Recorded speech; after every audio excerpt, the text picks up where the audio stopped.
What's going on, guys? My name is Aaron, and it has been a minute since I've sat in this chair. Okay, like, not really, because I work from home now, thanks COVID, but it feels great to be back in front of this camera and bringing you guys content that hopefully you'll find helpful. To kick things off, we're going to start where we left off a year ago, with a review of what your headphones from Treblab, but this time, they're E3s. Full disclosure, Treblab did send me the E3s for review back before I took my break, so I've been sitting on these things for a little while. But just as before, them sending them to me has not swayed my opinion at all. If you end up being interested in them, check the description box down below for the link to Treblab's website directly and Amazon. Stick around for a 10% discount code that I'll give you in a little bit. Treblab keeps things on brand with a super simple unboxing experience. Open the box and the E3s are in their protective shell. Instead of the instructions and warranty card being inside of the E3's case, they are inside of a sleeve on the flap of the box. I missed them on my first go around. Keep a hold of these as they are kind of helpful. Inside of the protective case, you'll find the E3s in an all black colorway. Now, I'm not saying that they listened to my feedback from the Z2s and wanting matte black, but you can't prove that they didn't. So you're welcome. In the case for the E3s, behind the netting, you'll find a USB Type-C charger cable and a 3.5mm to auxiliary Type-C audio cable. I'm really happy that they're finally making the transition away from micro USB. The netting on the lid does a well enough job with it going so far up, but anything that's being held behind that netting is definitely going to move around. There is no strap in the case to hold down the E3s like the Z2s had, but this isn't really an issue as the E3s do fit pretty snugly inside the case. The controls for the E3s are almost all on the right ear cup. You have buttons for power on, next track, play pause, and previous track. The Type-C port is also on this side. There is no 3.5mm port, just the Type-C port, which I like, but I'm not a huge fan of the Type-C to 3.5mm cable. It worked fine, I never had any issue with it, but I kind of miss just having the straight 3.5 to 3.5mm cable. It's a different cable now that I have to have multiples laying around. It's progress, I guess. I imagine this being the new normal here soon, if it isn't already.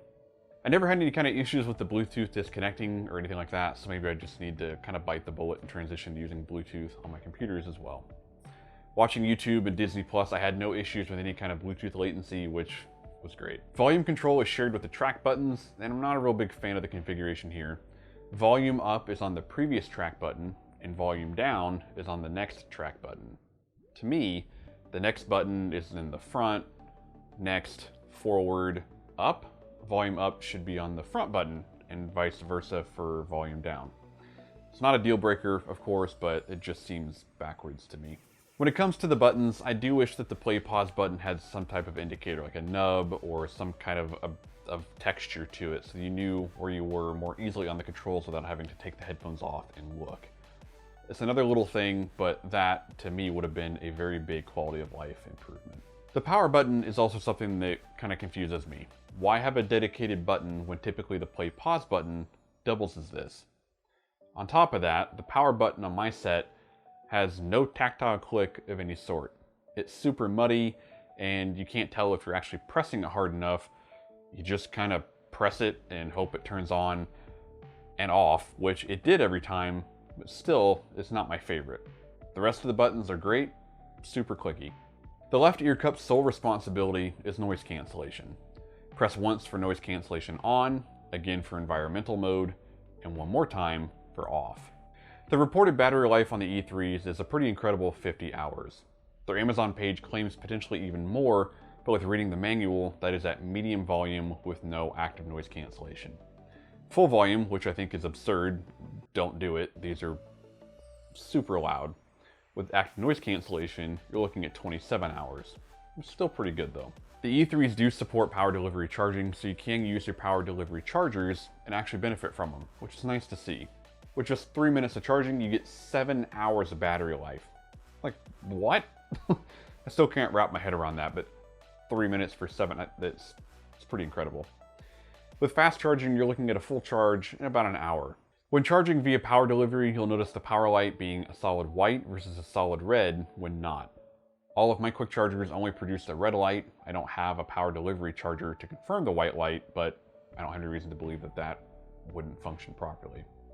But I can confirm the fast charging with what I have. I never ran out of power with the E3s, though I am more mindful of battery when it comes to my wireless or battery-powered devices.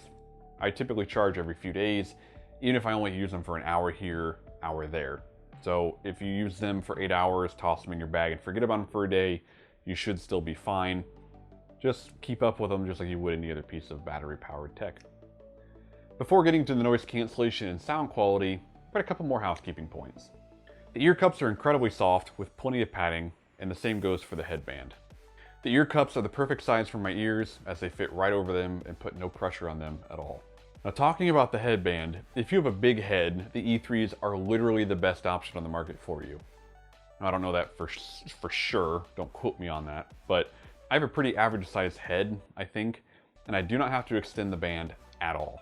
I wear them fully collapsed down, and I still notice them sliding on my ears at times, as if I could use the headband still being a little bit smaller. I've never had that happen before. I wasn't a big fan of the branding on the Z2s, but on the E3s, I'm pretty happy with it. The black logo on the ear cups makes me not hate it, as it adds a degree of style to them. The branding on the headband is also clean and looks great. I did notice that the band moves some, so the wording may not always be in the middle. It's a little thing, but I wanted to make sure to point it out. Now the part that you all care about the most, sound quality and noise cancellation. The E3s provide some of the best sound quality, including clarity and bass, I've ever heard in a pair of headphones. Regardless of genre that I listen to, I don't really have anything negative to say. Highs and mids are very clear and crisp, and if you listen to podcasts or audiobooks, you'll also be pleased. I'm not a bass head by any stretch of the imagination, but I do like a healthy dose of bass. The E3s deliver perfectly. If anything, at times, they're a little too bassy for my liking, but I'd rather have a little too much bass than be disappointed when a great drop just goes to waste. The bass is punchy, it's strong, and really helps deliver an incredible experience. Regarding noise cancellation, I'm pretty happy with these. I'll note first that simply having your music playing is enough to drown out just about all environmental noise that I noticed, but active noise cancellation does a good job of removing those HVAC hums and constant background noises we just don't notice anymore. Environmental mode lets some of that background noise back through and is supposed to put focus on speech, but I did notice background noise come back to the front when enabled. Almost more so because it's trying to amplify certain frequencies to make them easier to hear. So this mode isn't perfect, but I normally just used normal active noise cancellation, or I had it turned off altogether because I didn't need it. When turning on active noise cancellation, there's a pretty annoying announcement of ANC mode, environmental sound, ANC off. I wish this was just a soft beep for on, 2 beeps for environmental mode, and 1 beep for off, or something like that. The speech is a long enough interruption that if turned on during a song, etc., it can definitely ruin the vibe. I realize I've said quite a few nitpicky negative things about the E3s, but in the end, would I suggest the E3s to anyone versus them going to the expensive heavy hitters?